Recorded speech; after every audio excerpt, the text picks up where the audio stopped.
Hello guys, dinalan ulit ako ng cake dito sa shop. Papalagyan na to ng fresh flowers guys. Padagdagan lang siya ng fresh flowers. So, ito nga guys, yung ginamit kong bulaklak is rose na white at saka baby rose lang na white. Kasi all white lang yung ginamit kong bulaklak. So, pagdala nila dito guys, may mga sugar flowers na siya nakalagay. So, ito na lang susundan ko guys. Hindi ko na siya tinanggal yung sugar flowers na to. Dinagdagan ko na lang siya ng fresh flowers. So, ganito lang yung design niya. Simple lang. So, pupunuin ko lang siya ng fresh flowers.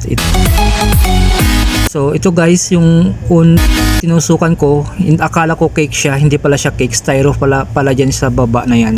So, inuna ko dito yung sa second layer, dyan ko na muna tinusok yung mga rose na ito at hanggang doon sa taas. Kasi yan, dalawa lang pala yung cake dyan, yung sa pinakamababa, styro na lang. So, ayun na guys, tinusok ko lang siya. Sinunod ko lang yung design dyan kanina ng mga sugar flowers para yan lang yung sinundan kong part. Dinagdagan ko na lang siya. So, yung sa baba guys, kasi hindi ko matusok kanina, so tinusok ko muna siya ng matigas na stick yata. So, ayan, tsaka nilagyan ko na siya ng baby rose at saka gypsophili.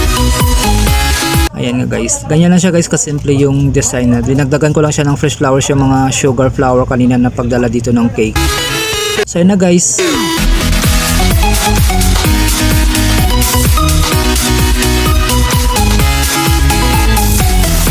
So ito na guys yung ating kabuang ginawa guys. So ayan na guys yung kalabasan ng ating cake ngayon. So maraming salamat guys sa inyong panonood, and please don't forget to follow and subscribe guys, Jace Creation and my YouTube channel, Jace is Paragosa. Bye bye!